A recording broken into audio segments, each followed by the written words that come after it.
तस्वीरें देख रहे हैं किस तरीके से पीएम मोदी जो है वो लोकसभा में पहुंच चुके हैं। आप देख सकते हैं किस तरीके से बीजेपी के तमाम सांसदों ने उनका जोरदार स्वागत किया है और ये तस्वीरें सामने आई हैं। राजनाथ सिंह भी वहां पर मौजूद हैं, एस जयशंकर मौजूद हैं और पीएम मोदी आपको बता दें लोकसभा में आ चुके हैं। ये तस्वीरें सामने आई हैं।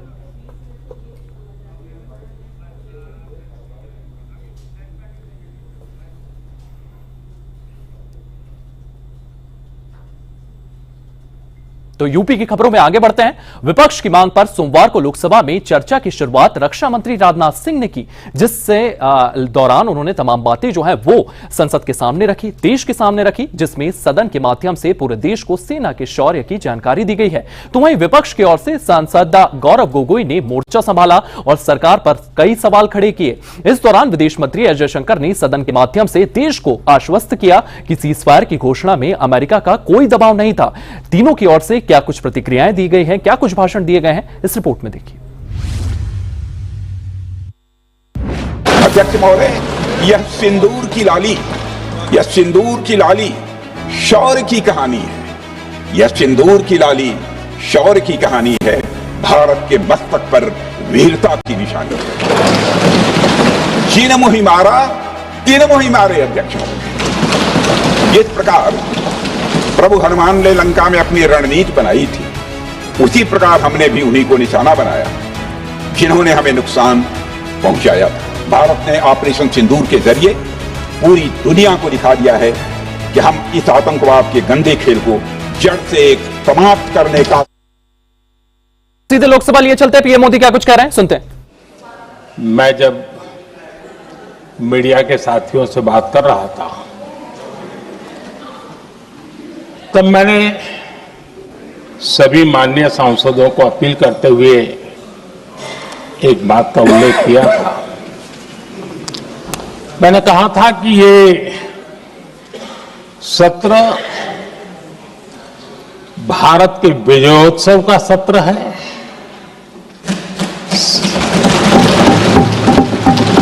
संसद का ये सत्र भारत के गौरवगान का सत्र है।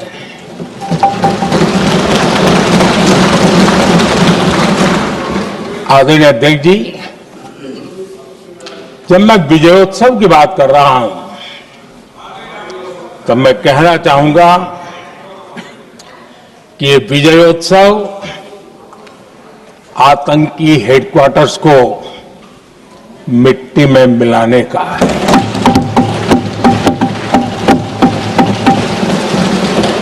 जब मैं विजयोत्सव कहता हूं तो यह विजयोत्सव सिंदूर की सौगंध पूरा करने का है।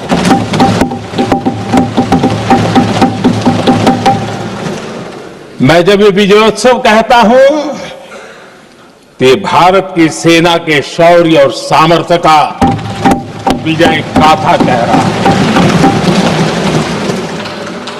जब मैं विजयोत्सव कह रहा हूं तो 140 करोड़ भारतीयों की एकता, इच्छा शक्ति, उसके एक अप्रतिम जीत का विजयोत्सव की बात करता हूं।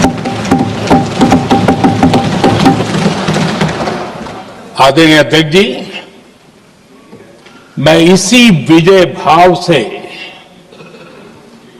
इस सदन में भारत का पक्ष रखने के लिए खड़ा हुआ।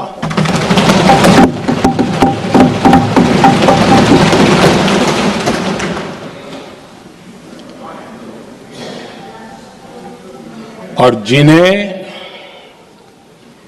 भारत का पक्ष नहीं दिखता है उन्हें मैं आईना दिखाने के लिए खड़ा हुआ।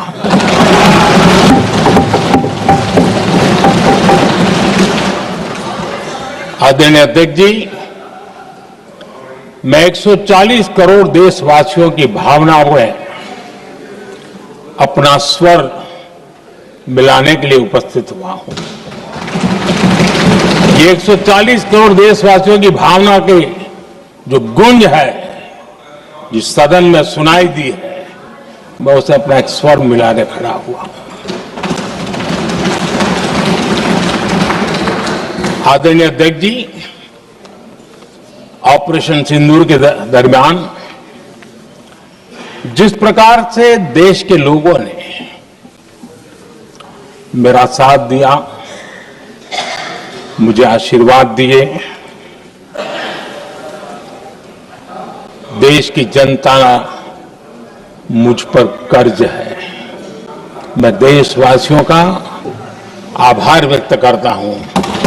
मैं देशवासियों का अभिनंदन करता हूं। आदरणीय अध्यक्ष जी,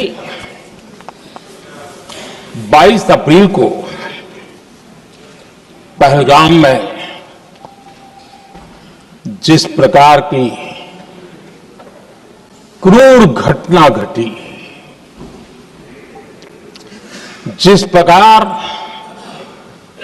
आतंकवादियों ने निर्दोष लोगों को उनका धर्म पूछ पूछ करके गोलियां मारी, ये क्रूरता की पराकाष्ठा थी। भारत को हिंसा की आग में झोंकने का ये सुविचारित प्रयास था। भारत में दंगे फैलाने की ये साजिश थी।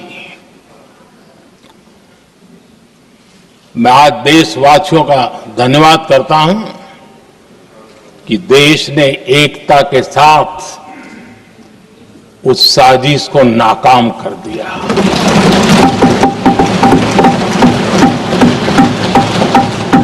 आदरणीय अध्यक्ष जी, 22 अप्रैल के बाद मैंने एक सार्वजनिक रूप से और विश्व को समझ में आए इसलिए कुछ अंग्रेजी में भी वाक्यों का प्रयोग किया था और मैंने कहा था ये हमारा संकल्प है, हम आतंकियों को मिट्टी में मिला देंगे।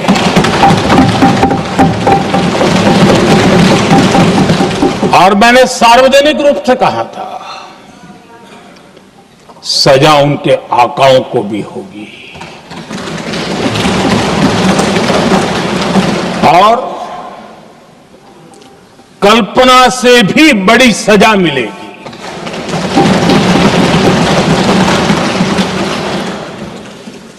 बाईस अप्रैल को मैं विदेश था, मैं तुरंत लौट के आया और आने के तुरंत बाद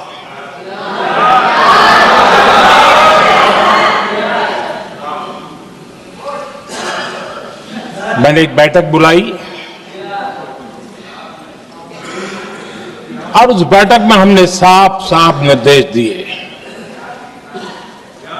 कि आतंकवाद को करारा जवाब देना होगा और ये हमारा राष्ट्रीय संकल्प है। आदरणीय अध्यक्ष जी, हमें हमारे सैन्य बलों की क्षमता पर पूरा विश्वास है, पूरा भरोसा है उनकी क्षमता पर, उनके सामर्थ्य पर, उनके साहस पर। सेना को कार्रवाई की खुली छूट दे दी गई और यह भी कहा गया कि सेना तय करें कब, कहां, कैसे, किस प्रकार से। ये सारी बातें उस मीटिंग में साफ साफ कह दी गई और कुछ बातें उसमें से मीडिया में शायद रिपोर्ट भी हुई है।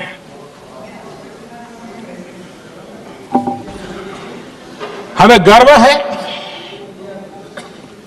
आतंकियों को वो सजा दी और सजा ऐसी है कि आज भी आतंक के उन आकाओं की नींद उड़ी हुई है।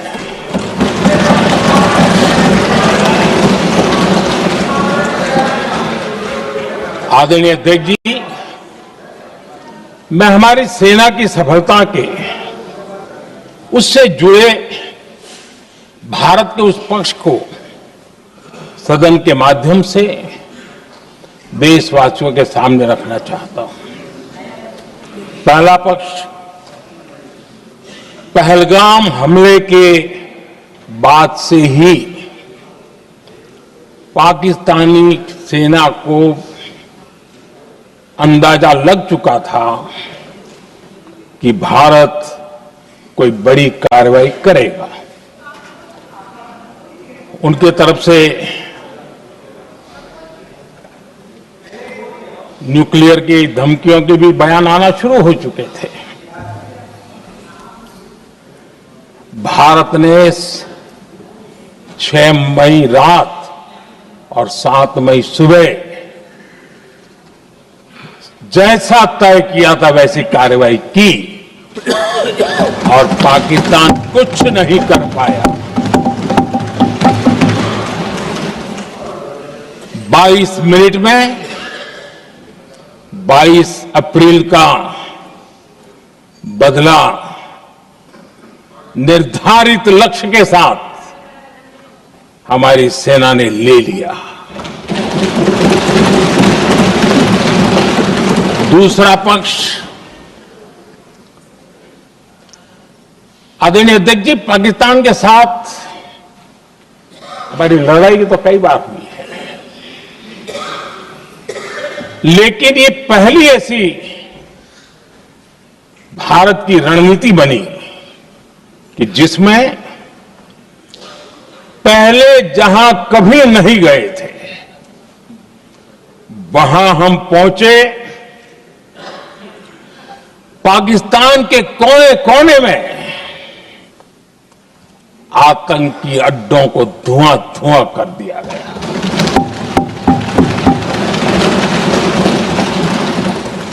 आतंक के गढ़ कोई सोच नहीं सकता कि वहां तक कोई जा सकता है। बहावलपुर और मुर्ग के उसको भी जमीन दोस्त कर दिया गया। आदरणीय अध्यक्ष जी, हमारे सेनाओं ने आतंकी अड्डों को तबाह कर दिया। तीसरा पक्ष, पाकिस्तान की न्यूक्लियर धमकी को हमने झूठा साबित कर दिया।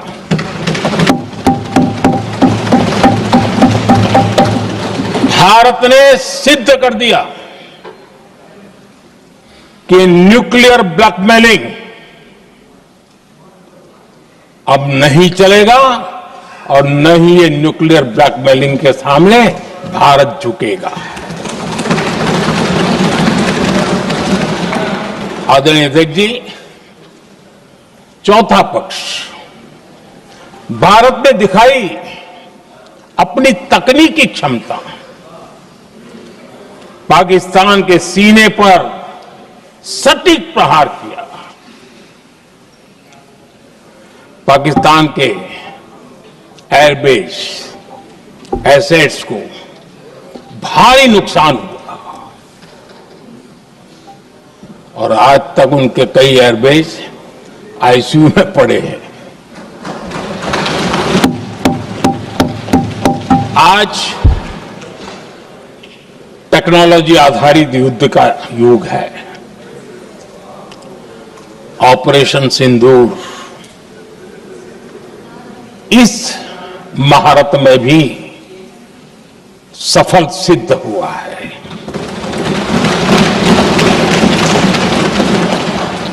अगर पिछले 10 साल में जो हमने तैयारियां की हैं वो न की होती तो इस तकनीक के युग में हमारा कितना नुकसान हो सकता था इसका हम अंदाज लगा सकते हैं। पांचवा पक्ष,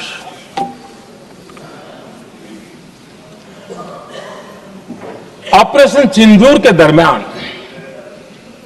पहली बार हुआ जब आत्मनिर्भर भारत की ताकत को दुनिया ने पहचाना। Made in India drone, made in India missile ने पाकिस्तान के हथियारों की पोल खोल करके रख दी।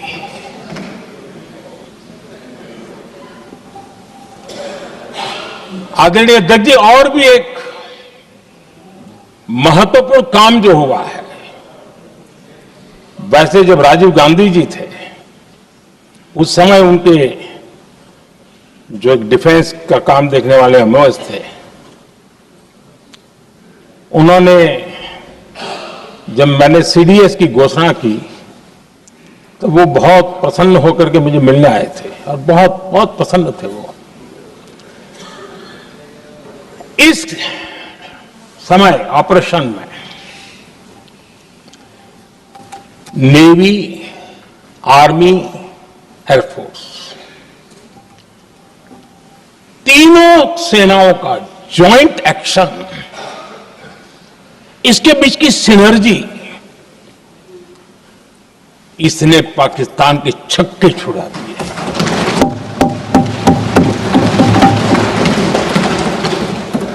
आदरणीय अध्यक्ष जी, आतंक की घटनाएं पहले भी देश में होती थी, लेकिन पहले आतंकवादियों के मास्टरमाइंड निश्चिंत होते थे और वो आगे की तैयारी में लगे रहते थे, उनको पता था कुछ नहीं होगा। लेकिन अब स्थिति बदल गई है।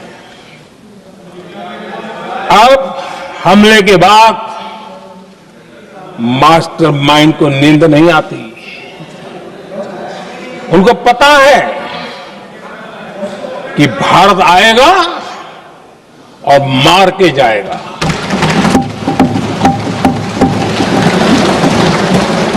ये न्यू नॉर्मल भारत ने सेट कर दिया है।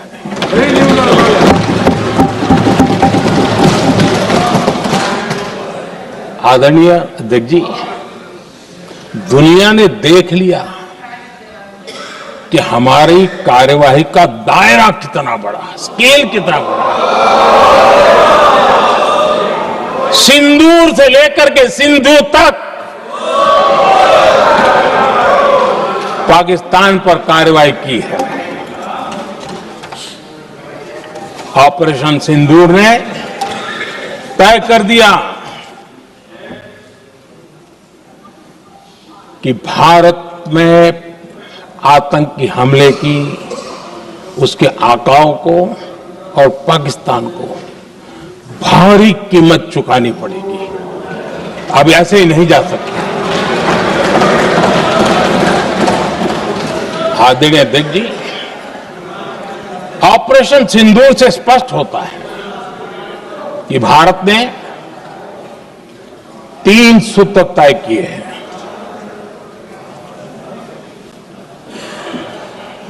अगर भारत पर आतंकी हमला हुआ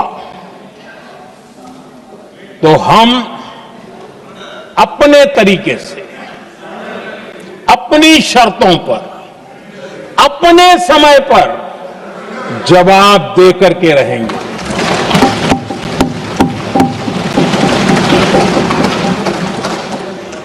दूसरा, कोई भी न्यूक्लियर ब्लैकमेल अब नहीं चलेगा।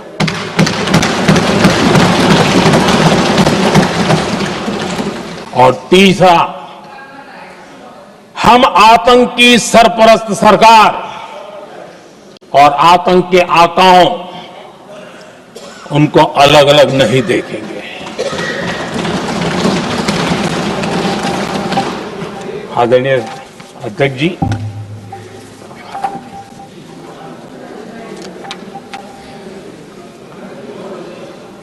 यहां पर विदेश नीति को लेकर के भी काफी बातें कही गई हैं।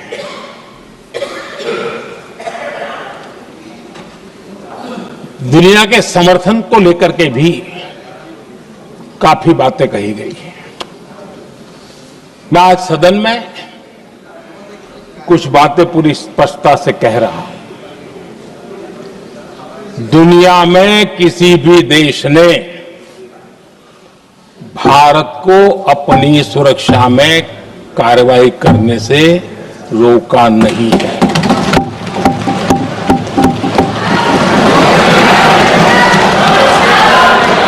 संयुक्त राष्ट्र 193 कंट्रीज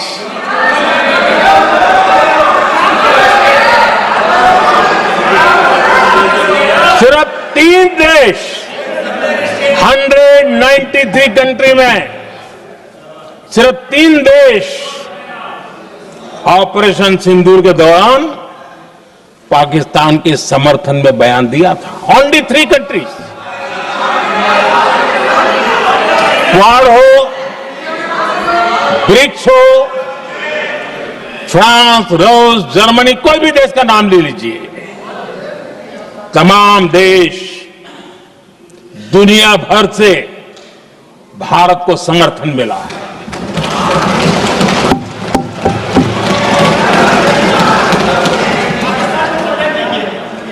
आदरणीय अध्यक्ष जी, दुनिया का समर्थन तो मिला, दुनिया के देशों का समर्थन मिला, माननीय है, लेकिन ये दुर्भाग्य है कि मेरे देश के वीरों के पराक्रम को कांग्रेस का समर्थन नहीं।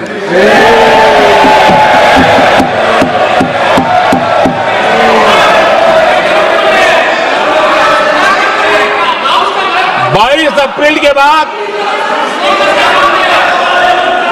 22 अप्रैल के आतंकी हमले के बाद 3-4 दिन में ही ये उछल रहे थे और कहना शुरू कर दिया, कहां गई 56 इंच की छाती, कहां खो गया मोदी, मोदी तो फेल हो गया। क्या मजा ले रहे थे, उनको लगता है वाह बाजी मार ली। उनको पहलगाम के निर्दोष लोगों की हत्या में भी वो अपनी राजनीति तराशते थे।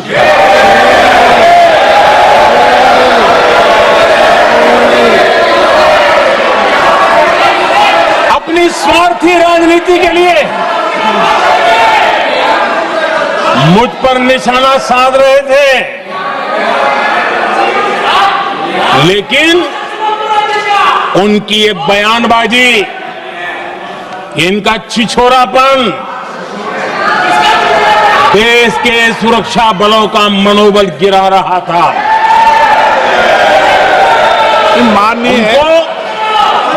माननीय प्रतिपक्ष के नेता, 1 मिनट, प्रतिपक्ष के नेता आपकी बात सबने ध्यान से सुनी।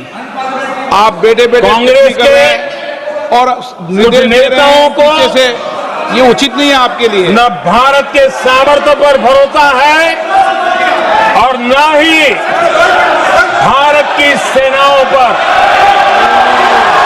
इसलिए वो लगातार ऑपरेशन सिंदूर पर सवाल उठा रहे हैं। ऐसा करके आप लोग मीडिया में हेडलाइंस तो ले सकते हैं, लेकिन देशवासियों के दिलों में जगह नहीं बना सकते।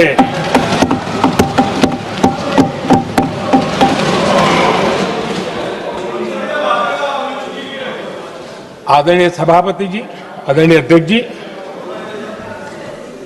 10 मई को भारत ने ऑपरेशन सिंदूर के तहत हो रहे एक्शन को रोकने की घोषणा की। इसको लेकर यहां भांति भांति की बातें कही गई। ये वही प्रोपेगेंडा है जो सीमा पार से फैलाया गया है।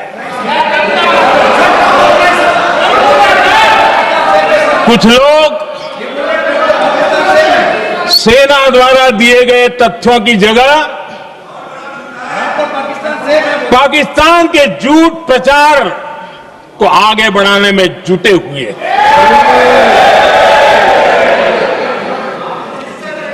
जबकि भारत का रुख हमेशा स्पष्ट रहा है। आदरणीय अध्यक्ष जी, कुछ चीजें मैं जरा स्मरण भी कराना चाहता हूं। जब सर्जिकल स्ट्राइक हुआ उस समय हमने लक्ष्य तय किया था, हमारे जवानों को तैयार करके कि हम उनके इलाके में जाकर के आतंकियों के जो लॉन्चिंग पैड है उनको नष्ट करेंगे। और सर्जिकल स्ट्राइक, एक रात के उस ऑपरेशन में हमारे लोग सूर्योदय होते होते काम पूरा करके वापस आए।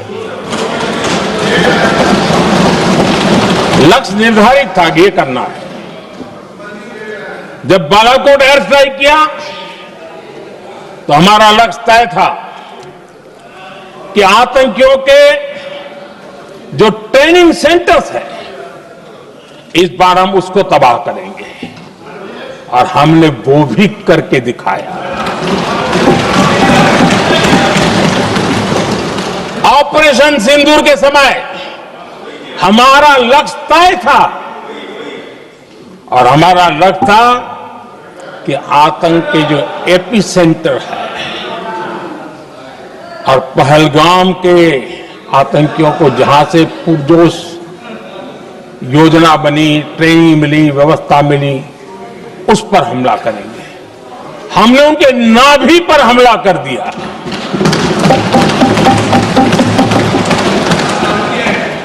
जहां पहलगाम के आतंकियों का रिक्रूटमेंट हुआ, ट्रेनिंग होती थी, फंडिंग होता था, उन्हें टेक्निकल सपोर्ट मिलता था, शस्त्र सरंजाम मिलता था, उस जगह को आइडेंटिफाई किया और हमने सटीक तरीके से ऑपरेशन सिंदूर के तहत आतंकियों की नाभि पे प्रहार कर दिया।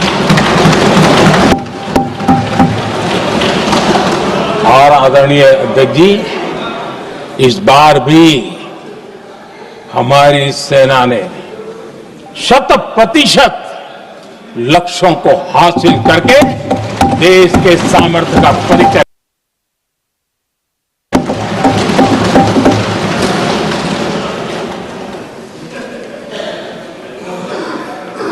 कुछ लोग जानबूझ करके कुछ चीजें भूलने में इंटरेस्टेड होते हैं। देश भूलता नहीं है, देश को याद है। 6 रात और 7 मई सुबह ऑपरेशन हुआ था, और 7 मई को सुबह भारत ने प्रेस कॉन्फ्रेंस हमारी सेना ने की, और उस प्रेस कॉन्फ्रेंस में भारत ने स्पष्ट कर दिया था, और पहले दिन से क्लियर था कि हमारा लक्ष्य है आतंकियों के आका, आतंकियों की जो व्यवस्थाएं जहां से होती है वो, और उनके अड्डे, उनको हम ध्वस्त करना चाहते थे। और हमने प्रेस कॉन्फ्रेंस में कह दिया था, हमने हमारा काम कर दिया है, हमने जो तय किया था पूरा कर दिया है। और इसलिए 6-7 मई को ऑपरेशन हमारा संतोषजनक होने के तुरंत बाद, कल जो राजनाथ जी ने कहा था, मैं डंके की चोट पर दोबारा दोहराता हूं, भारत की सेना ने पाकिस्तान की सेना को चंद मिनटों में बता दिया कि हमारा ये लक्ष्य था, हमने लक्ष्य पूरा कर दिया है, ताकि उनको पता चले और हमें भी पता चले कि उनके दिल दिमाग में क्या चलता है।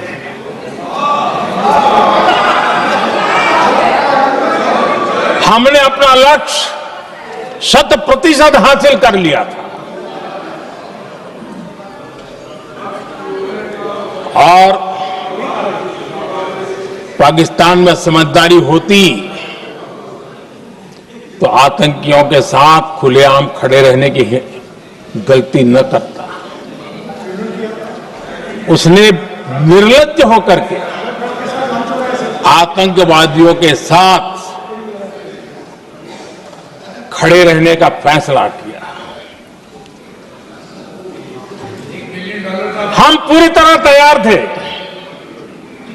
हम भी मौके की तलाश में थे,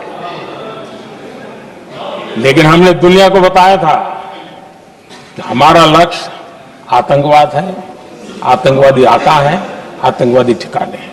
वो हमने पूरा कर दिया। लेकिन जब पाकिस्तान ने आतंकियों की मदद में आने का फैसला किया और मैदान में उतरने की हरकत की, तो भारत की सेना ने सालों तक याद रह जाए ऐसा करारा जवाब दे करके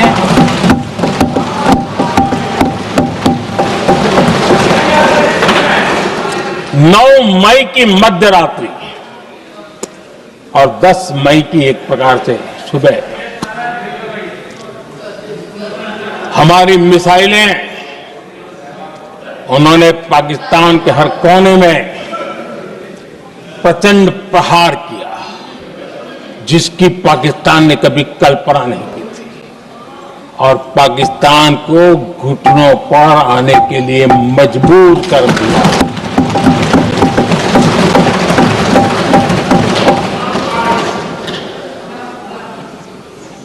और आपने टीवी में भी देखा है, वहां से क्या बयान आते थे। पाकिस्तान के लोग, अरे मैं तो स्विमिंग पूल में नहा रहा था, कोई कह रहा था मैं तो दफ्तर जाने की तैयारी कर रहा था। हम कुछ सोचे पहले तो भारत ने तो हमला कर दिया।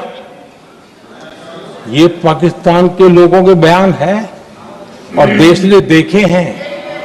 स्विमिंग पूल में नहा रहा था।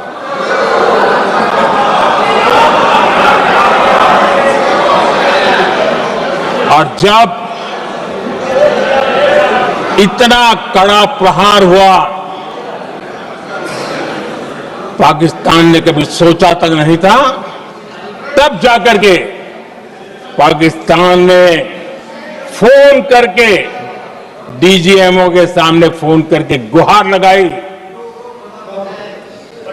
बस करो, बहुत मारा, अब ज्यादा मार झेलने की ताकत नहीं है, प्लीज हमला रोक दो। ये पाकिस्तान के डीजीएमओ का फोन था।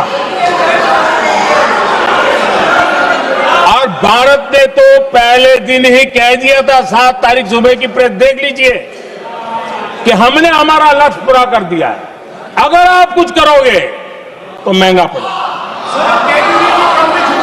और आप धीरे ऐसे कैसे चलता प्लीज,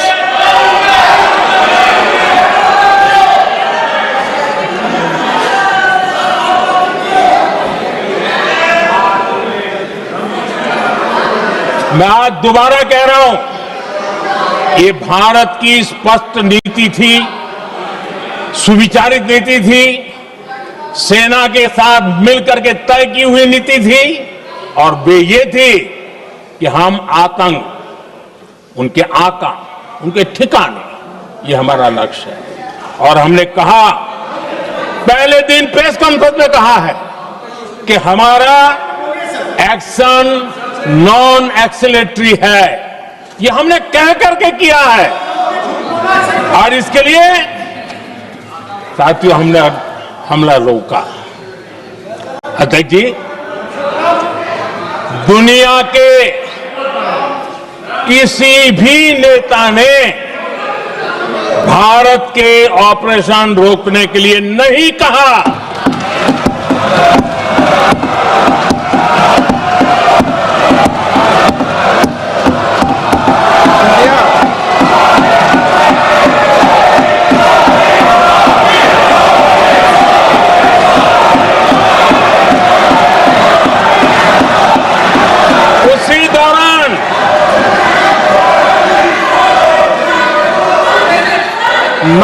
तारीख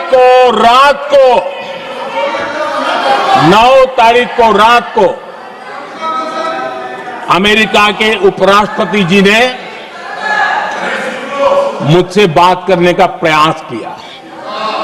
वो घंटे भर कोशिश कर रहे थे, लेकिन मेरी सेना के साथ मीटिंग चल रही थी, तो मैंने उनका फोन उठा नहीं पाया। बाद में मैंने उनको कॉल बैक किया। मैंने कहा कि आपका फोन था, 3-4 बार आपका फोन आ गया, क्या है? तो अमेरिका के उपराष्ट्रपति जी ने मुझे फोन पे बताया कि पाकिस्तान बहुत बड़ा हमला करने वाला है, ये उन्होंने मुझे बताया। मेरा जो जवाब था, जिनको समझ नहीं आता है उनको तो नहीं आएगा,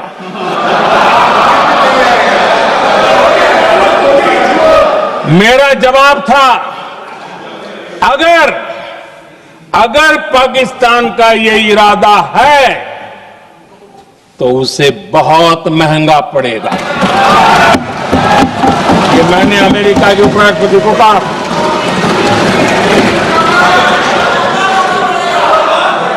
अगर पाकिस्तान हमला करेगा तो हम बड़ा हमला कर करके जवाब देंगे, ये मेरा जवाब था।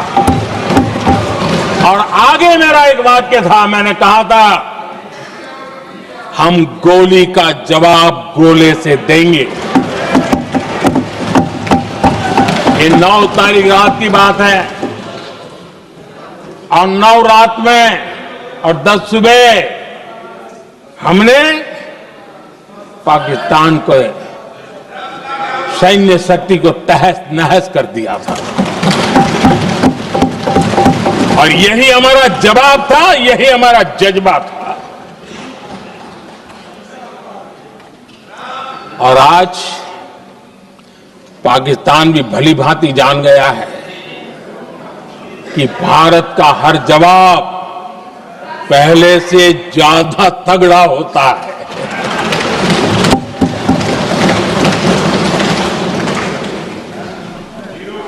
उसे यह भी पता है कि अगर भविष्य में नौबत आई तो भारत आगे कुछ भी कर सकता है।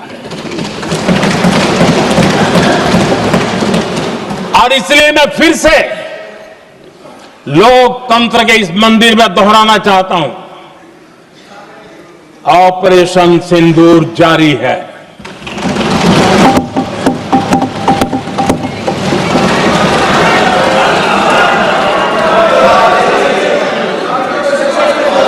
पाकिस्तान ने दुस्साहस की अगर कल्पना की तो उसे करारा जवाब दिया जाएगा।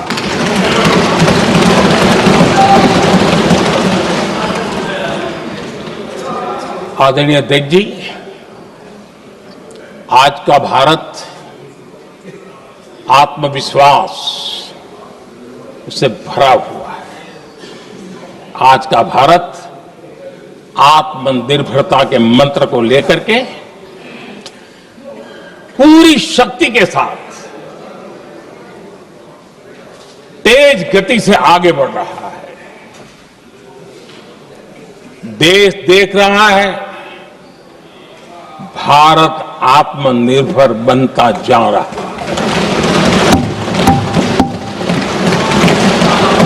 लेकिन देश ये भी देख रहा है कि एक तरफ तो भारत आत्मनिर्भरता की ओर तेज गति से आगे बढ़ रहा है, लेकिन कांग्रेस मुद्दों के लिए पाकिस्तान पर निर्भर होती जा रही है।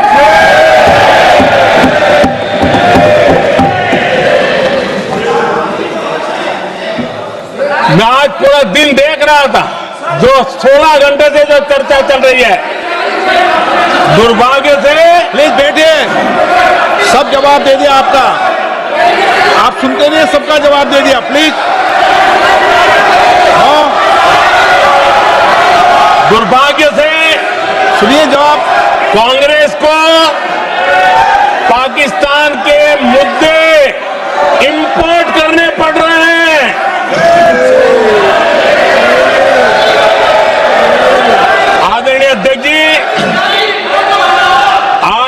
वॉरफेयर में इंफॉर्मेशन और नैरेटिव्स की प्लीज बैठिए। बहुत बड़ी भूमिका है।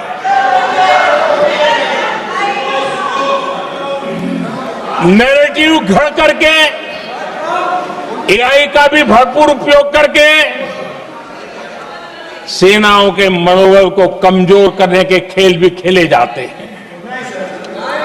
जनता के अंदर अविश्वास पैदा करने के भी भरपूर प्रयास होते हैं। दुर्भाग्य से कांग्रेस और उसके सहयोगी पाकिस्तान के ऐसे ही प्रपंच के प्रवक्ता बन चुके हैं।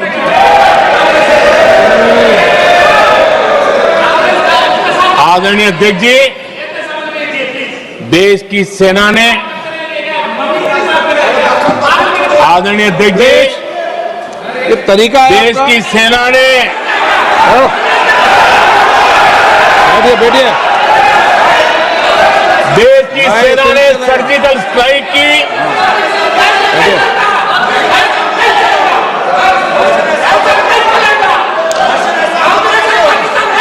बैठिए। जब बैठिए बैठिए। आदरणीय अध्यक्ष जी, देश की सेना ने सफलतापूर्वक सर्जिकल स्ट्राइक की तो तुरंत कांग्रेस वालों ने सेना से सबूत मांगे थे।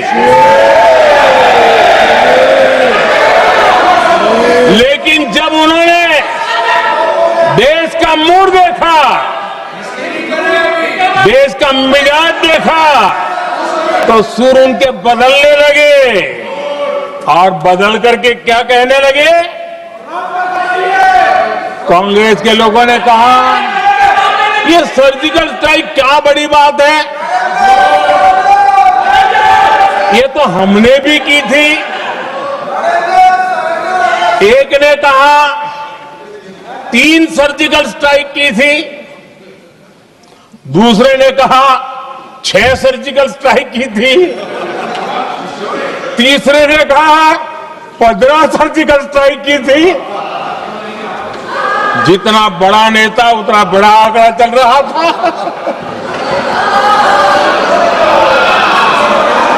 आदरणीय अध्यक्ष जी, इसके बाद बालाकोट में सेना ने एयर स्ट्राइक की। अब एयर स्ट्राइक तो ऐसी थी कि वो कुछ कह नहीं सकते थे, इसलिए ये तो नहीं कहा कि भाई हमने भी की थी। उसमें तो उन्होंने समझदारी दिखाई, लेकिन फोटो मांगने लगे। एयर स्ट्राइक हुई तो फोटो दिखाओ, क्या कहां गिरा, क्या तोड़ा, कितना तोड़ा, कितने मरे, भाई यही पूछते रहे। पाकिस्तान भी यही पूछता था, ये भी यही पूछते थे। इतना ही नहीं, आदरणीय अध्यक्ष जी, जब पायलट अभिनंदन पकड़े गए तो पाकिस्तान में तो खुशी का माहौल होना स्वाभाविक था कि उनके हाथ में भारतीय सेना का एक पायलट उनके हाथ लगा था। लेकिन यहां पर भी कुछ लोग थे जो कानों कानों में कह रहे थे, अब मोदी फंसा, अब अभिनंदन वहां है, मोदी ला करके दिखा दे। अब देखते हैं मोदी क्या करता है। आज डंके की चोट पर अभिनंदन वापिस आए।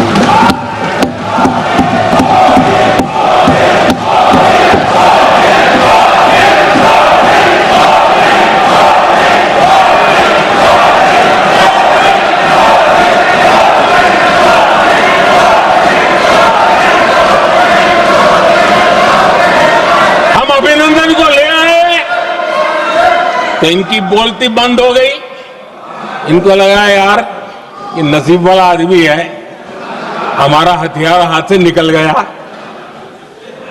आदरणीय अध्यक्ष जी, पहलगाम हमले के बाद हमारा बीएसएफ का एक जवान पाकिस्तान के कब्जे में गया, तो फिर इनको लगा वाह बड़ा मुद्दा हाथ में आ गया है, अब मोदी फंस जाएगा। अब तो मोदी की फजीयत जरूर होगी। और उनकी इकोसिस्टम ने सोशल मीडिया में बहुत सारी कथाएं वायरल की कि ये बीएसएफ के जवान का क्या होगा, उसके परिवार का क्या होगा, ये वापस आएगा, कब आएगा, कैसे आएगा, न जाने क्या क्या चला दिया। आदरणीय अध्यक्ष जी, बीएसएफ का वो जवान भी आन बान शान के साथ वापस आया।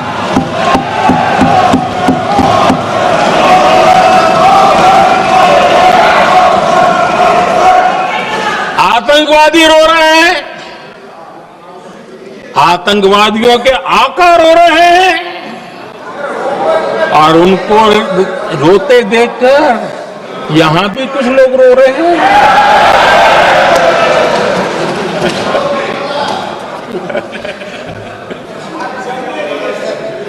अब देखिए, सर्जिकल स्ट्राइक में सर्जिकल स्ट्राइक चल रही थी, उसके बाद उन्होंने एक खेल खेलने की कोशिश की, बात जमी नहीं। एयर स्ट्राइक हुई तो दूसरा खेल खेलने की कोशिश की, वो भी जमी नहीं। जब ये ऑपरेशन सिंदूर हुआ तो उन्होंने नया पैंतरा शुरू किया, और क्या शुरू किया, रोक क्यों दिया।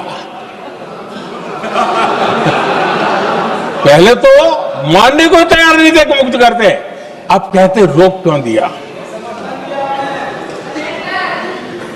वारे बयान बहादुरों,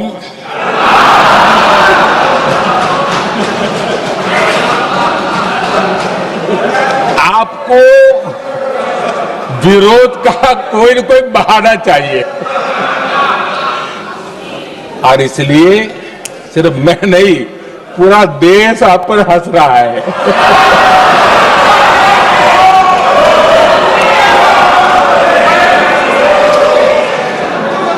आदरणीय अध्यक्ष जी, सेना का विरोध, सेना के प्रति एक पता नहीं नेगेटिविटी, ये कांग्रेस का पुराना रवैया रहा है। देश ने अभी अभी करगिल विजय दिवस मनाया, लेकिन देश पूरी तरह जानता है कि उनके कार्यकाल में और आज तक करगिल के विजय को कांग्रेस ने अपनाया नहीं। न करगिल विजय दिवस मनाया है, न करगिल विजय का गौरव किया। इतिहास साक्षी है अध्यक्ष जी। जब डोकलाम में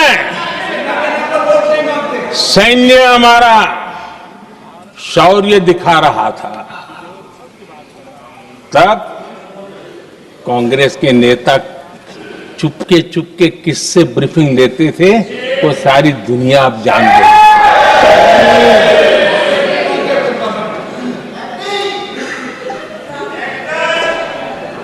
आप निकाल दीजिए पाकिस्तान के सारे बयान और यहां हमारा विरोध करने वाले लोगों के बयान, फुल स्टॉप कॉमा के साथ एक है। क्या कहेंगे इसको?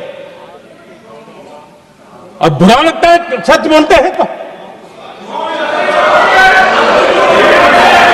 पाकिस्तान के साथ सुर में सुर मिला दिया जाता है। आदरणीय अध्यक्ष जी, देश हैरान है, कांग्रेस ने पाकिस्तान को क्लीन चिट दे दी है।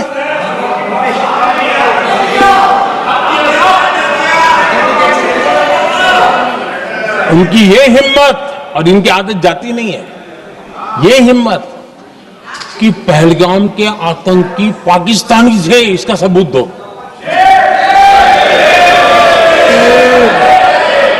क्या कह रहे हैं तुम लोग? तो कौन सा तरीका है? और यही मांग पाकिस्तान कर रहा है जो कांग्रेस कर रही है। और आदरणीय अध्यक्ष जी, आज जब सबूतों की कोई कमी नहीं है, सब कुछ आंखों के सामने दिखता है, तब ये हालत है। अगर ये सबूत ना होते तो क्या करते हैं लोग, आप बताइए। आदरणीय अध्यक्ष जी,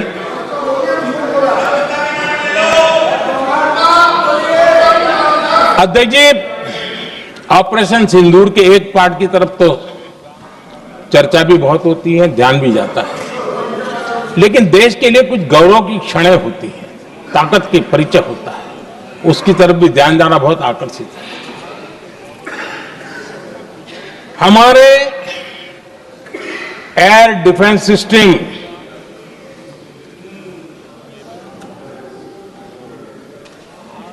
दुनिया में इसकी चर्चा है। हमारे एयर डिफेंस सिस्टम ने पाकिस्तान की मिसाइल और ड्रोन्स उसको तिनके की तरफ बिखेर दिया था।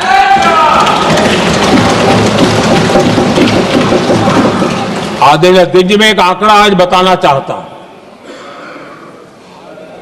पूरा देश गर्व से भर जाएगा। कुछ लोगों का क्या होगा मैं नहीं जानता,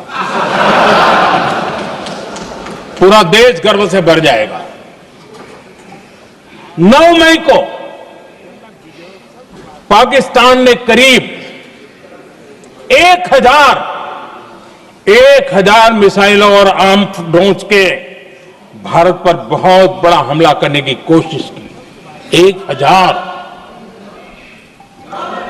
ये मिसाइलें भारत के किसी भी हिस्से पर गिरती तो वहां भयंकर तबाही मचती, लेकिन 1000 मिसाइल्स और ड्रोन्स को भारत ने आसमान में ही चूर चूर कर दिया।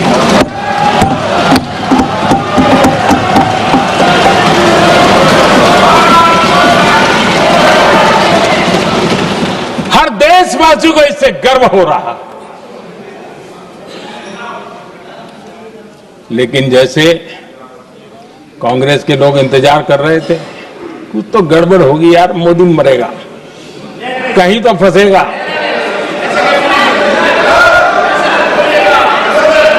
पाकिस्तान ने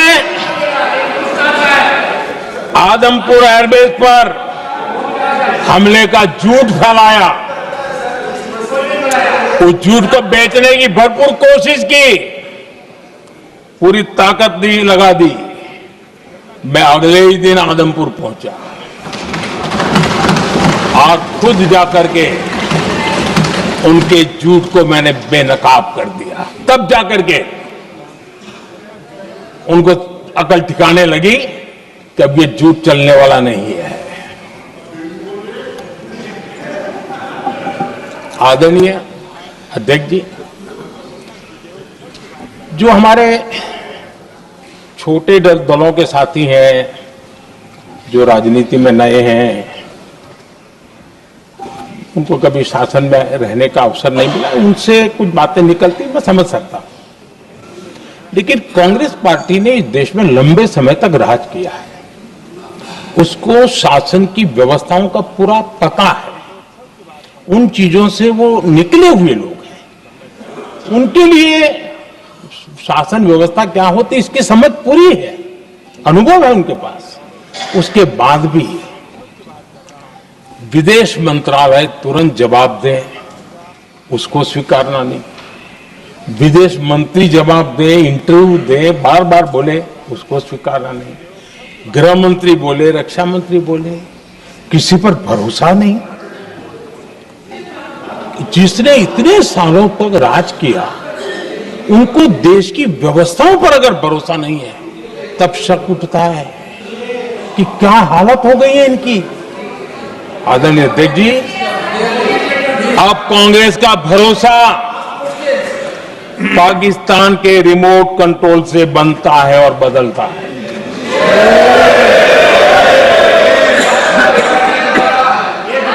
आदरणीय अध्यक्ष जी, एक बिल्कुल कांग्रेस के नए सदस्य, यानी उनको तो क्षमा करनी चाहिए, नए सदस्य को क्या कहेंगे, लेकिन कांग्रेस के आका जो उनको लिख करके देते हैं और उनसे बुलवाते हैं, खुद में हिम्मत नहीं है, उनसे बुलवाते हैं कि ऑपरेशन सिंदूर ये तो तमाशा था, ये आतंकवादियों ने जिन 26 लोगों को मौत के घाट उतारा था ना, उस भयंकर क्रूर घटना पर ये तेजाब छिड़कने वाला पाप है। तमाशा कहते हो? आपकी असहमति हो सकती है और ये कांग्रेस के नेता बुलवाते हैं।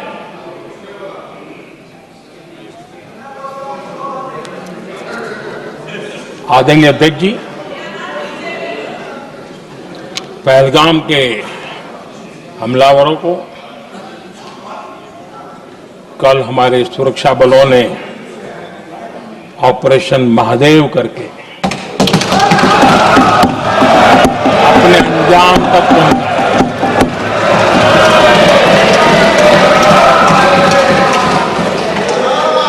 लेकिन मैं हैरान हूं, यहां ठहाके लगा के पूछा गया कि आखिर ये कल ही क्यों हुआ।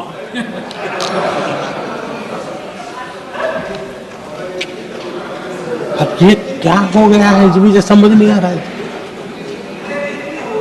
क्या ये ऑपरेशन के लिए कोई सावन महीने का सोमवार ढूंढा गया था क्या? क्या हो गया है लोगों को? हताशा, निराशा इस हद तक।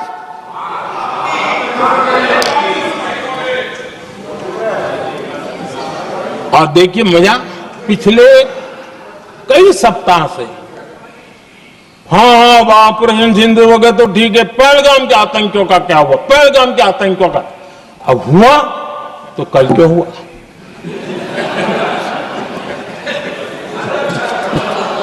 और कल ही क्यों हुआ? क्या हाल है अध्यक्ष जी का। आदरणीय अध्यक्ष जी,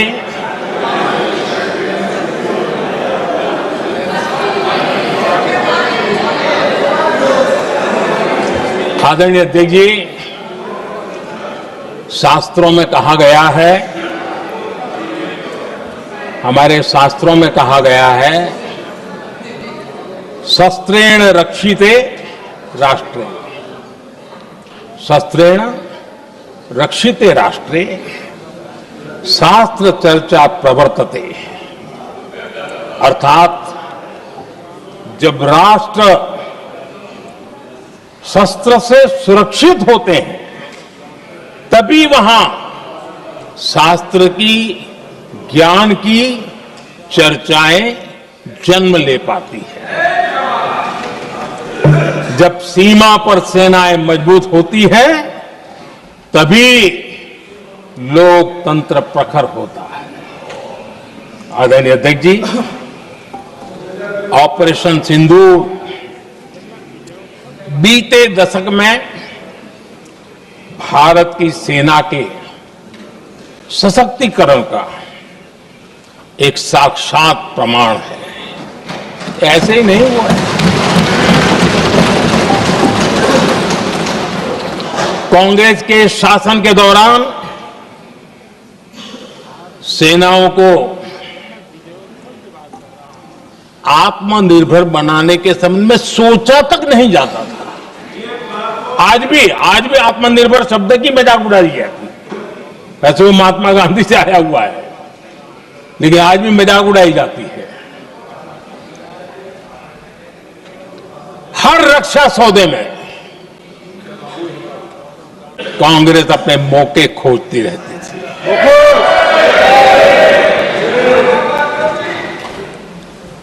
छोटे छोटे हथियारों को लिए विदेशों पर निर्भरता, ये इनका कार्यकाल रहा है।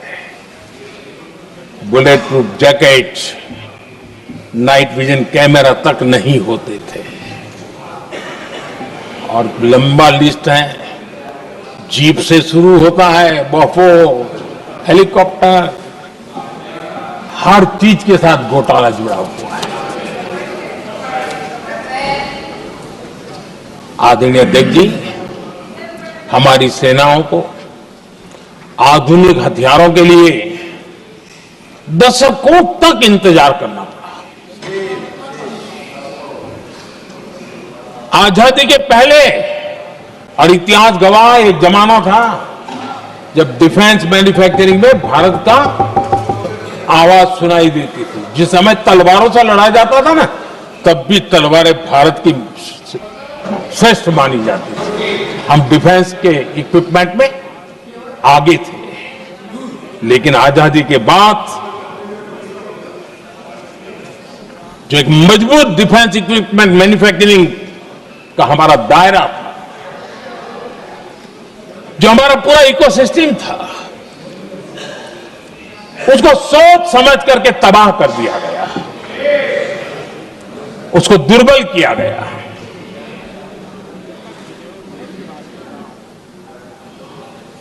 रिसर्च और मैन्युफैक्चरिंग के लिए रास्ते बंद कर दिए गए। अगर इसी नीति पर हम चलते तो भारत इस 21वीं सदी में ऑपरेशन सिंदूर के संबंध में सोच भी नहीं सकता। यह हालत करके रखा हुआ था उन्होंने।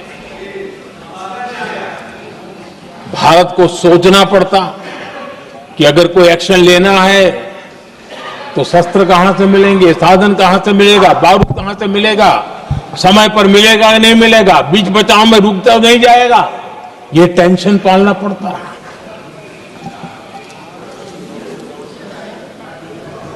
आदरणीय अध्यक्ष जी, बीते एक दशक में मेक इन इंडिया हथियार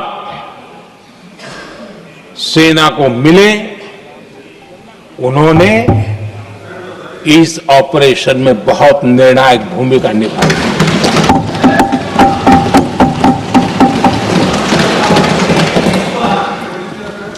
आदरणीय अध्यक्ष जी,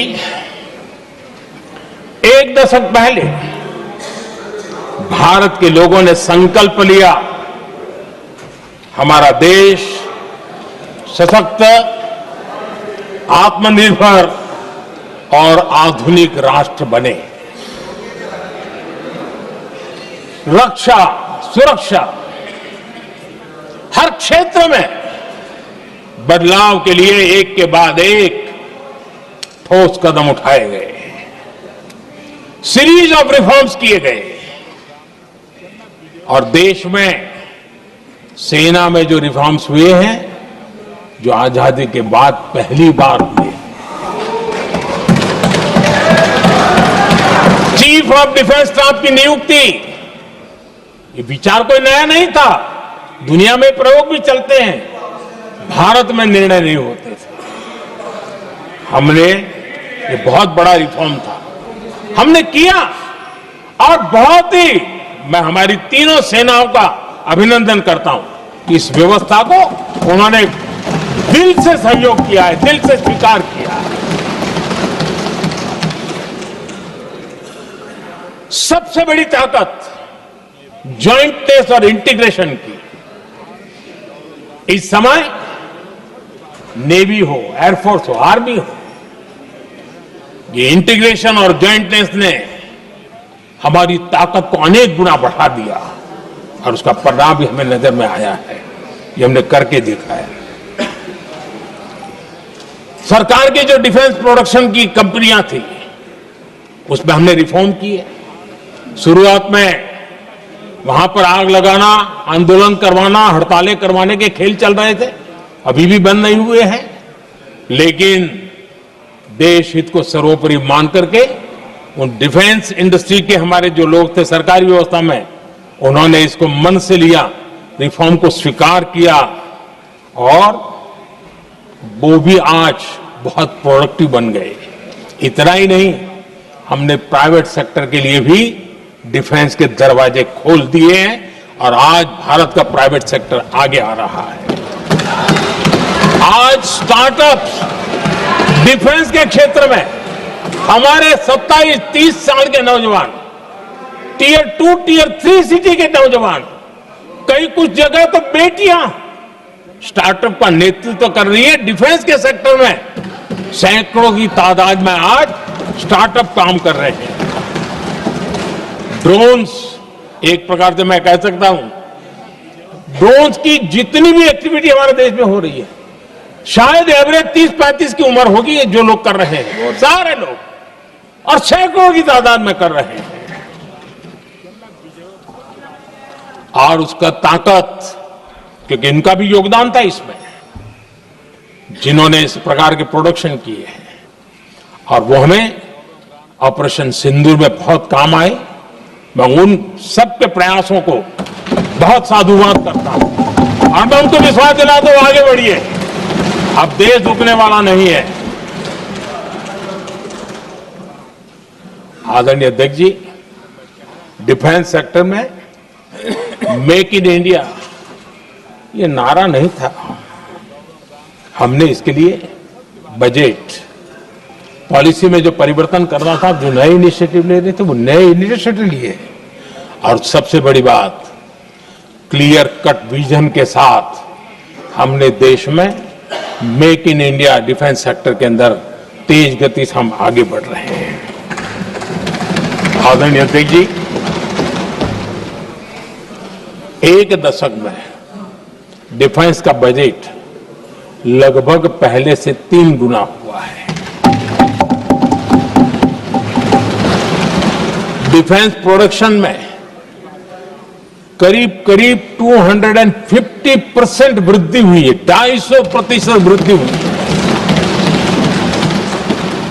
11 वर्षों में डिफेंस एक्सपोर्ट 30 गुना से भी ज्यादा बढ़ा है, 30 गुना से ज्यादा। डिफेंस एक्सपोर्ट आज दुनिया के करीब 100 देशों तक हम पहुंचे। और आदरणीय अध्यक्ष जी, कुछ चीजें ऐसी होती हैं जो इतिहास में बहुत बड़ा प्रभाव छोड़ती हैं। ऑपरेशन सिंदूर ने डिफेंस का जो मार्केट है उसमें भारत का झंडा गाड़ दिया है।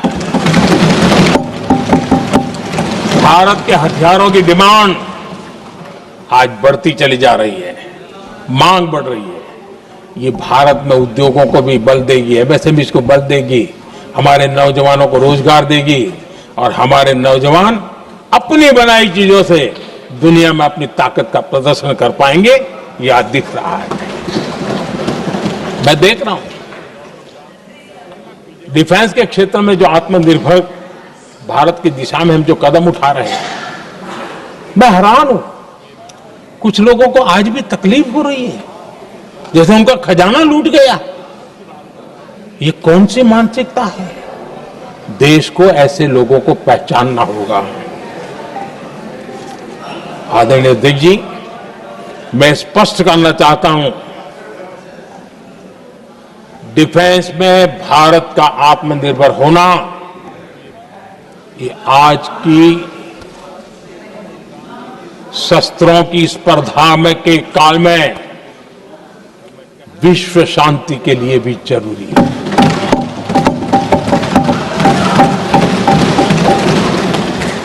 मैं पहले भी कह चुका हूं, भारत युद्ध का नहीं, बुद्ध का देश है। हम समृद्धि, शांति चाहते हैं,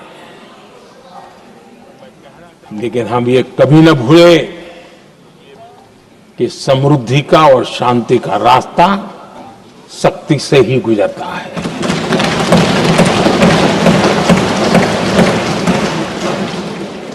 आदरणीय अध्यक्ष जी, हमारा भारत छत्रपति शिवाजी महाराज, महाराजा रणजीत सिंह, राजेंद्र चोला, महाराणा प्रताप, लसित बोरफुकन और महाराजा सुहेलदेव का देश है।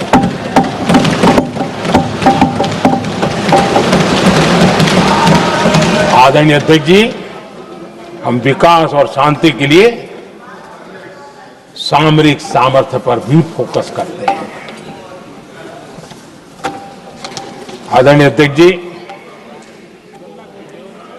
कांग्रेस के पास नेशनल सिक्योरिटी का विजन न पहले था और आज तो सवाल ही नहीं उठता है।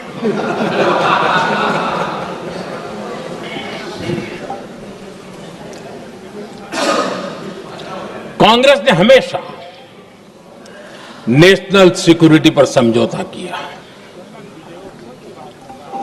आज जो लोग पूछ रहे हैं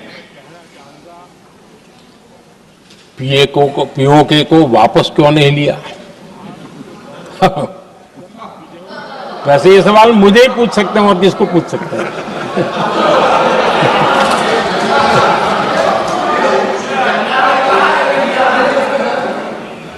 लेकिन इसके पहले जवाब देना होगा पूछने वालों को।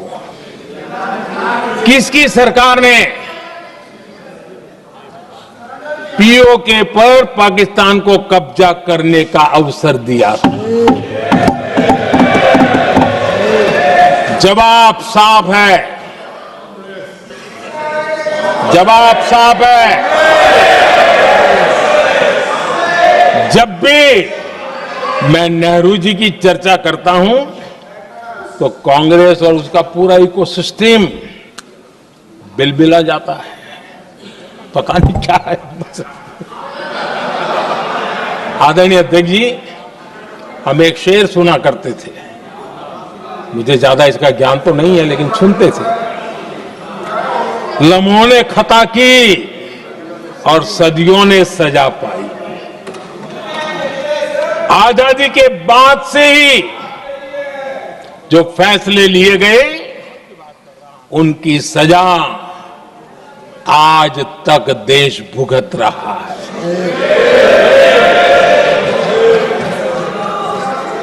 यहां बार बार एक बात का जिक्र हुआ और मैं फिर से करना चाहूंगा। अक्साई चीन की उस पूरे क्षेत्र को बंजर जमीन करार दिया गया, ये कहकर के तो बंजर है। देश की 38,000 वर्ग किलोमीटर जमीन हमें खोनी पड़ी।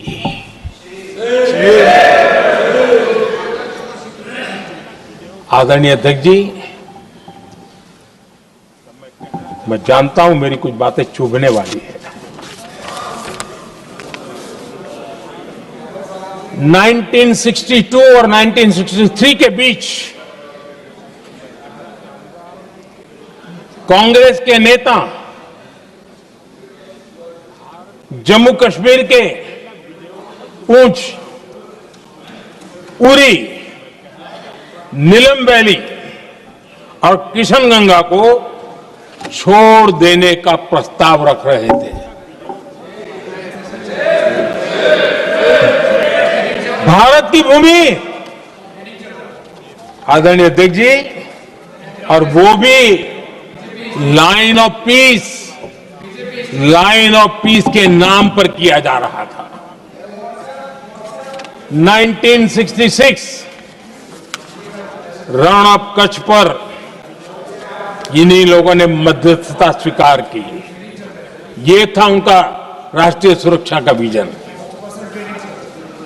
एक बार फिर उन्होंने भारत का करीब 800 वर्ग किलोमीटर क्षेत्र पाकिस्तान को सौंप दिया, जिसमें छड़बेट भी शामिल है, कि कहीं उसको छड़ा बेट भी कहते हैं।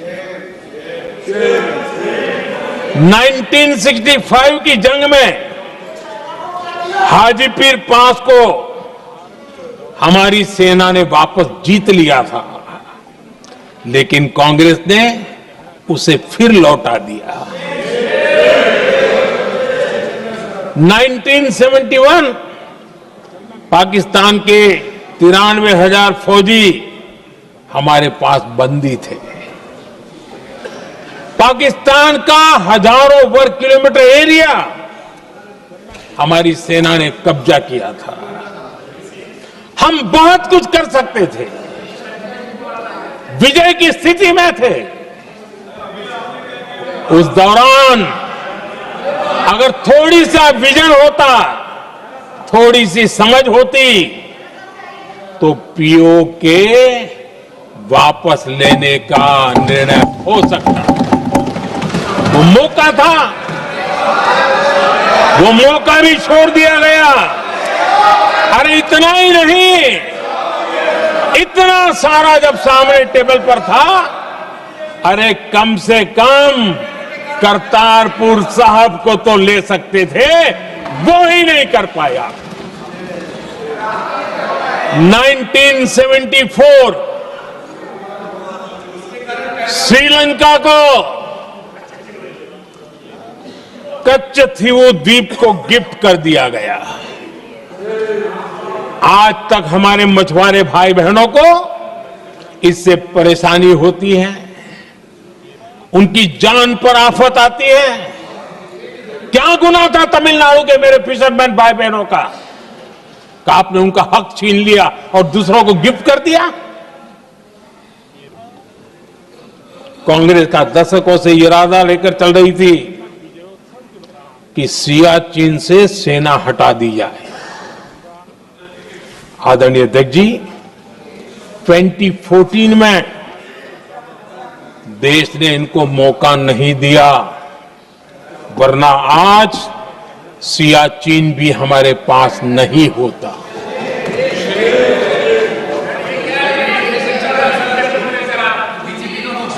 आदरणीय अध्यक्ष जी, आजकल कांग्रेस के जो लोग हमें डिप्लोमेसी का पाठ पढ़ा रहे हैं, मैं उन्हें उनकी डिप्लोमेसी याद दिलाना चाहता हूं, ताकि उनको भी कुछ याद रहे, पता चले। 26/11 जैसे भयंकर हमले के बाद बहुत बड़ा आतंकी हमला था। कांग्रेस का पाकिस्तान से प्रेम नहीं रुका। इतनी बड़ी घटना 26/11 की हुई थी। विदेशी दबाव में हमले के कुछ हफ्तों के भीतर ही कांग्रेस सरकार ने पाकिस्तान से बातचीत शुरू कर दी। आदरणीय अध्यक्ष जी, कांग्रेस सरकार ने 26/11 की इतनी बड़ी घटना के बाद भी एक भी डिप्लोमेट को भारत से बाहर निकालने की हिम्मत नहीं की। छोड़ो, इधर एक वीजा तक कैंसिल नहीं किया, एक वीजा तक कैंसिल नहीं कर पाए थे। देश पर पाकिस्तानी स्पॉन्सर बड़े बड़े हमले होते गए, लेकिन यूपीए सरकार ने पाकिस्तान को मोस्ट फेवर्ड नेशन का दर्जा देकर रखा था। वो कभी वापस नहीं लिया था। एक तरफ देश मुंबई के हमले का लिए न्याय मांग रहा था, दूसरी तरफ कांग्रेस पाकिस्तान के साथ व्यापार करने में लगी थी।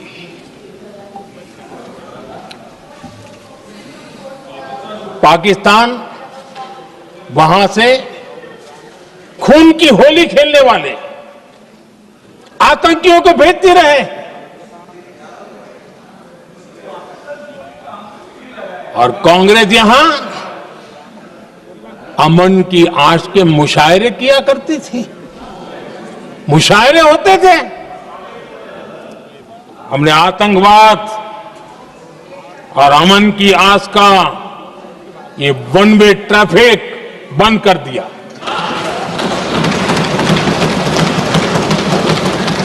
हमने पाकिस्तान का एमएफएन का दर्जा रद्द किया, वीजा बंद किया। हमने अटारी वाघा बॉर्डर को बंद कर दिया। आदरणीय अध्यक्ष जी,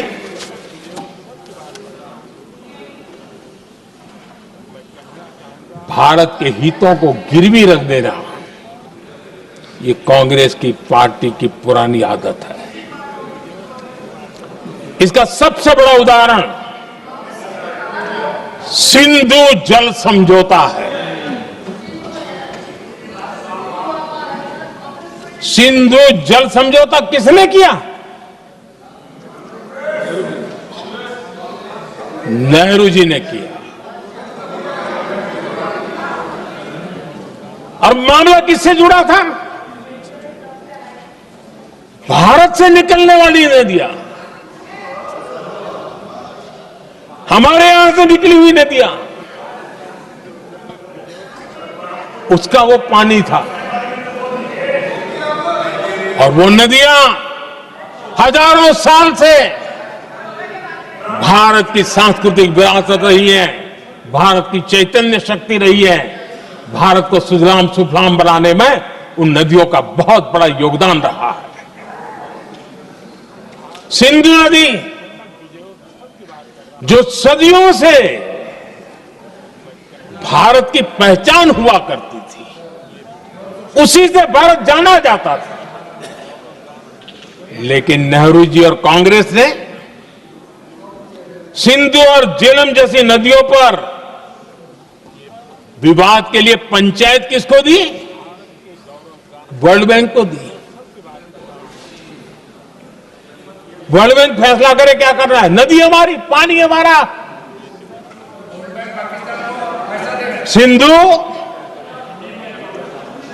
सिंधु जल समझौता सीधा सीधा भारत की अस्मिता और भारत के स्वाभिमान के साथ किया गया बहुत बड़ा धोखा था।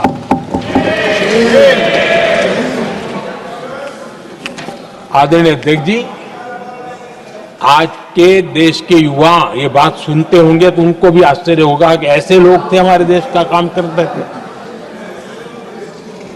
नेहरू जी ने इस ट्रीटी करी और क्या किया? ये जो पानी था, जो नदियां थी, जो भारत से निकल रही थी, उन्होंने 80% पानी पाकिस्तान को देने के लिए वो राजी हो गए। और इतना बड़ा हिंदुस्तान, उसको सिर्फ 20% पानी। कोई मुझे समझाए भाई ये कौन सी बुद्धिमानी थी? कौन सा देश हित था? कौन सी डिप्लोमेसी थी? क्या हालत करके बना के रखा था आप लोगों ने? इतनी बड़ी आबादी वाला हमारा देश, हमारे यहां से निकलती हुई ये नदियां, और सिर्फ 20% पानी, और 80% पानी उन्होंने उसको दिया जो देश खुलेआम भारत को अपना दुश्मन करार कर देता रहा है, दुश्मन कहता रहा। और ये पानी पर किसका हक था?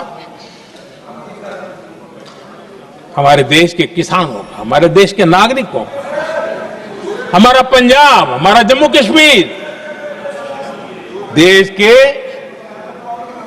एक बहुत बड़े हिस्से को इन्होंने पानी के संकट में धकेल दिया इस एक कारण से। और राज्यों के भीतर भी पानी को लेकर के आपस में संघर्ष पैदा हुई है, प्रतिस्पर्धा पैदा हुई, और उनका जिस पर हक था उस पर पाकिस्तान मौज करता रहा। और ये दुनिया में अपनी डिप्लोमेसी के पाठ पढ़ाते रहते हैं। आदरणीय अध्यक्ष जी, अगर ये ट्रीटी न होती तो पश्चिमी नदियों पर कई बड़ी परियोजनाएं बनती। पंजाब, हरियाणा, राजस्थान और दिल्ली, वहां के किसानों को भरपूर पानी मिलता, पीने के पानी की कोई समस्या नहीं रहती। औद्योगिक प्रगति के लिए भारत बिजली बना पाता। इतना ही नहीं, नेहरू जी ने इसके उपरांत करोड़ों रुपए भी दिए ताकि पाकिस्तान नहर बना सके।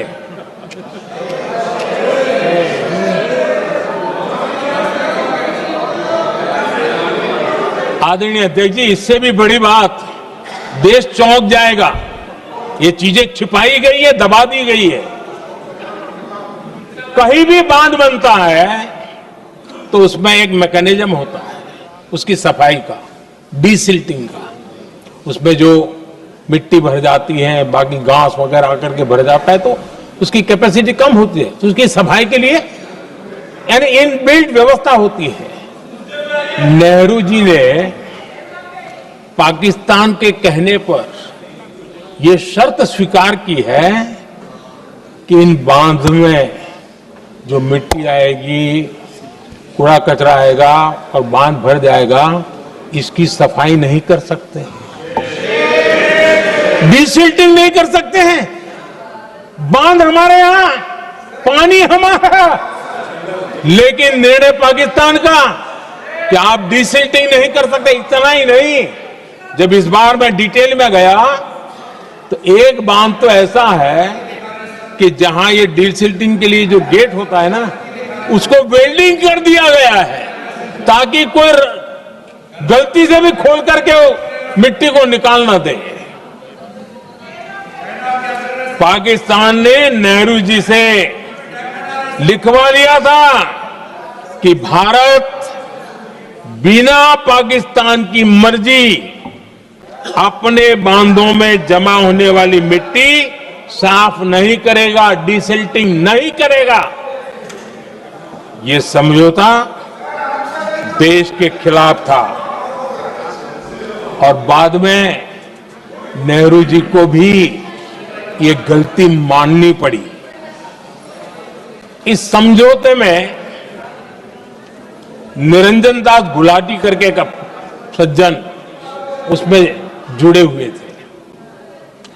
उन्होंने एक किताब लिखी है। उस किताब में उन्होंने लिखा है कि फरवरी 1961 में नेहरू ने उनसे कहा था, गुलाटी, मुझे उम्मीद थी कि यह समझौता अन्य समस्याओं के समाधान का रास्ता खोलेगा, लेकिन हम वहीं हैं जहां पहले थे। ये नेहरू जी ने कहा। नेहरू जी केवल तत्कालिक प्रभाव देख पा रहे थे, इसलिए उन्होंने कहा कि हम वहीं के वहीं हैं, लेकिन सच्चाई ये कि इस एग्रीमेंट के कारण देश बहुत पिछड़ गया, देश बहुत पीछे चल गया और देश का बहुत नुकसान हुआ। हमारे किसानों को नुकसान हुआ, हमारी खेती को नुकसान हुआ। और नेहरू जी उस डिप्लोमेसी को जानते थे जिसमें किसान का कोई वजूद ही नहीं था। यह हाल करके रखा था उन्होंने।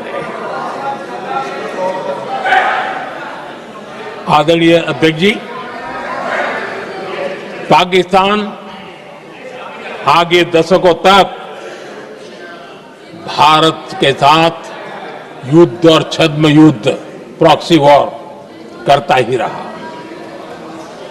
लेकिन कांग्रेस की सरकारों ने बाद में भी सिंधु जल समझौते की तरफ देखा तक नहीं, नेहरू जी की गलती को सुधारा तक नहीं।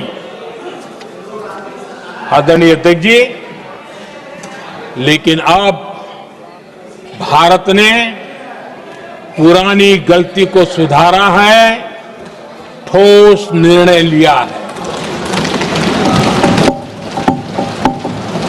भारत ने नेहरू जी द्वारा किए गई बहुत बड़ी ब्लंडर, सिंधु जल समझौते को देश हित में, किसानों के हित में एबेंस में रख दिया है। देश का अहित करने वाला ये समझौता अब इस रूप में आगे नहीं चल सकता। भारत ने तय कर दिया है, खून और पानी साथ साथ नहीं बह सकते।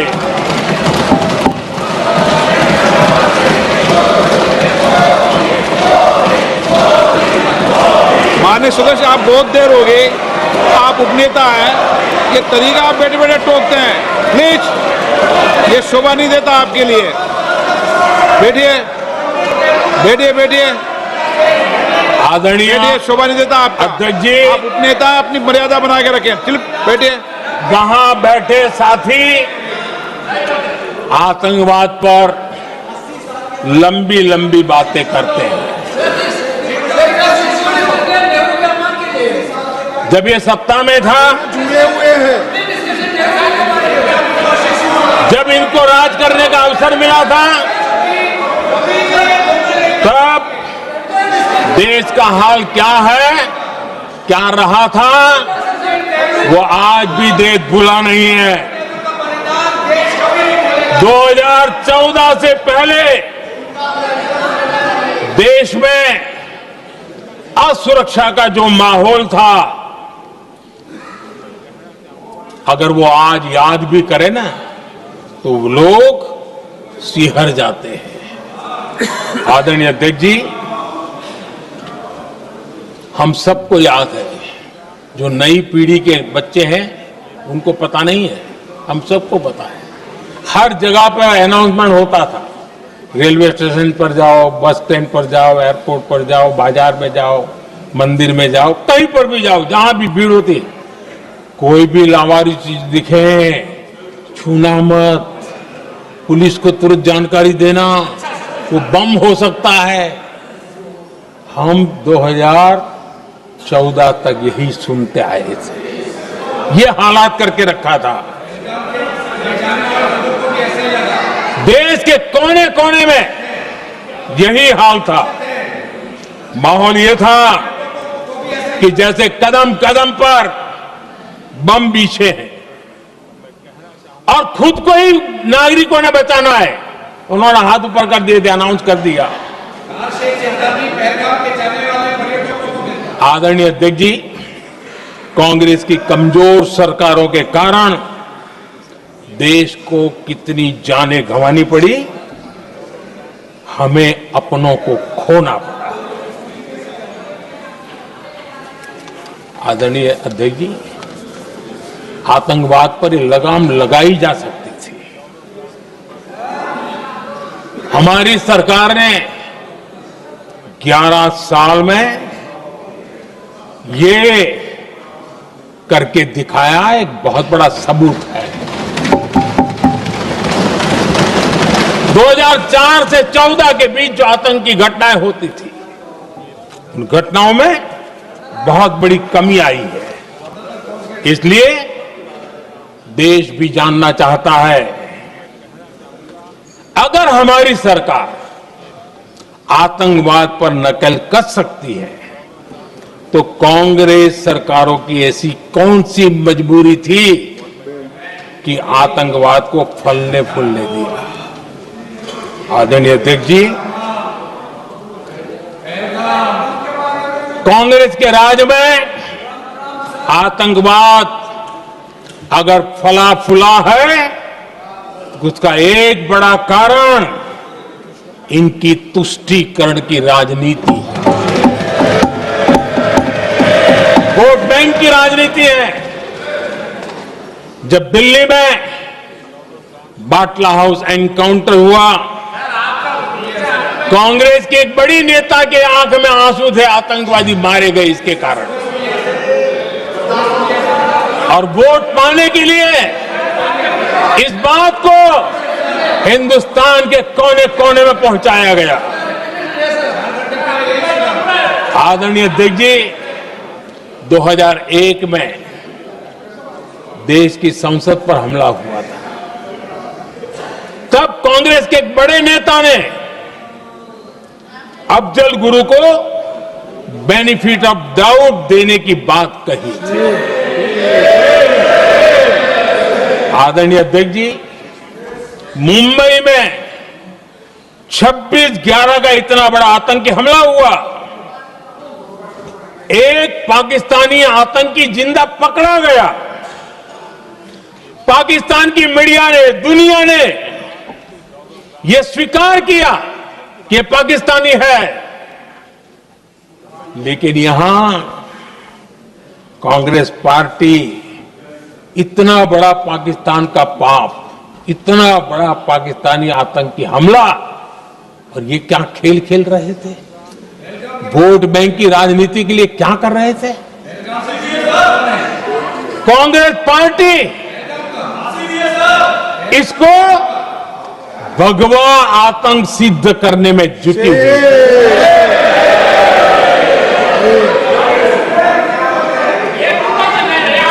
कांग्रेस दुनिया को हिंदू आतंकवाद की थ्योरी बेचने में लगी हुई थी।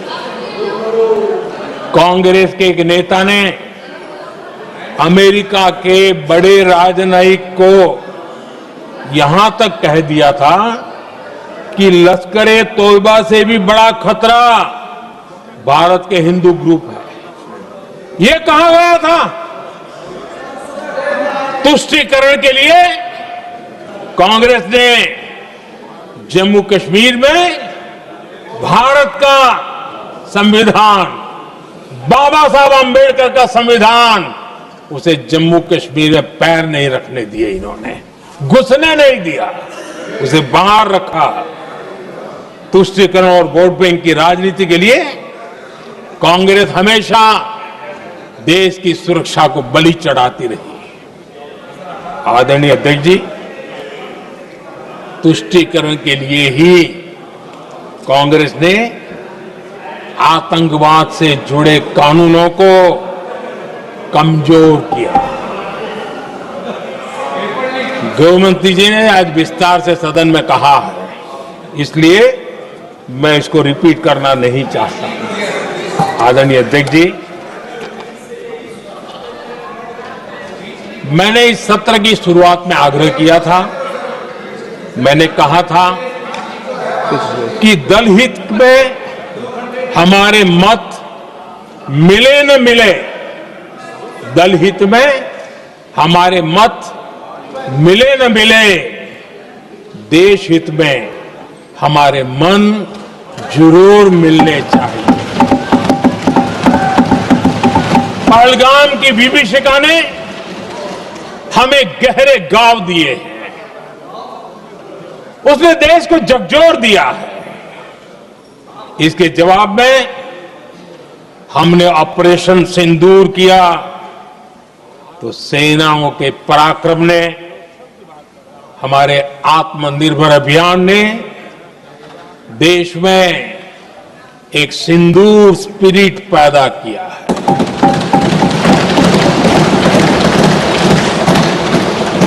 ये सिंदूर स्पिरिट हमने तब भी देखी जब दुनिया भर में हमारे प्रतिनिधि मंडल भारत की बात बताने गए। मैं उन सभी साथियों को बहुत बहुत बधाई देता हूं। आपने बहुत ही प्रभावी ढंग से भारत की बात डंके की चोट पर दुनिया के सामने रखी। लेकिन मुझे दुख इस बात का है, हैरानी भी है, जो खुद को कांग्रेस के बड़े नेता समझते हैं, उनके पेट में दर्द हो रहा है कि भारत का पक्ष दुनिया के सामने क्यों रखा गया। शायद कुछ नेताओं को सदन में बोलने पर भी पाबंदी लगा दी गई।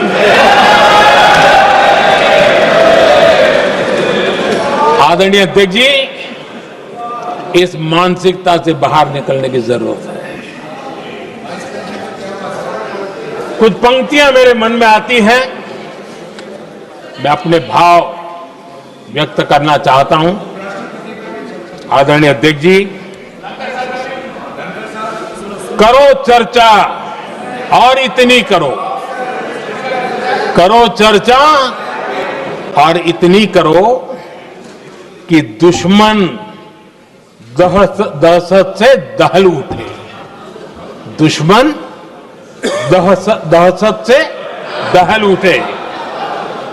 रहे ध्यान बस इतना ही, रहे ध्यान बस इतना ही, मान सिंदूर और सेना का प्रश्नों में भी अटल रहे। हमला मां भारती पर हुआ अगर, तो प्रचंड प्रहार करना होगा। दुश्मन जहां भी बैठा हो, हमें भारत के लिए ही जीना होगा। मेरा कांग्रेस के साथियों से आग्रह है कि एक परिवार के दबाव में पाकिस्तान को क्लीन चिट देना बंद कर दें। जो देश की विजय की क्षण है, कांग्रेस उसे देश के उपहास का क्षण न बनाए। कांग्रेस अपनी गलती सुधारें। मैं आज सदन में फिर स्पष्ट करना चाहता हूं, अब भारत आतंक की नर्सरी में ही आतंकियों को मिट्टी में मिलाएगा।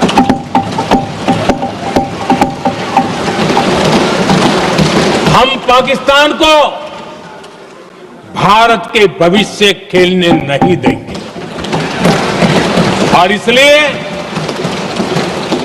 ऑपरेशन सिंदूर खत्म नहीं हुआ है, ऑपरेशन सिंदूर जारी है। और ये पाकिस्तान के लिए भी नोटिस है। वो जब तक भारत के खिलाफ आतंक का रास्ता रोकेगा नहीं, तब तक भारत एक्शन लेता रहेगा। भारत का भविष्य सुरक्षित और समृद्ध होगा, यही हमारा संकल्प है। इसी भाव के साथ मैं फिर से सभी सदस्यों को सार्थक चर्चा के लिए धन्यवाद देता हूं। और आदरणीय अध्यक्ष जी, मैंने भारत का पक्ष रखा है, भारत के लोगों की भावनाओं को व्यक्त किया है। मैं सदन का फिर से आभार व्यक्त करता हूं। बहुत बहुत धन्यवाद।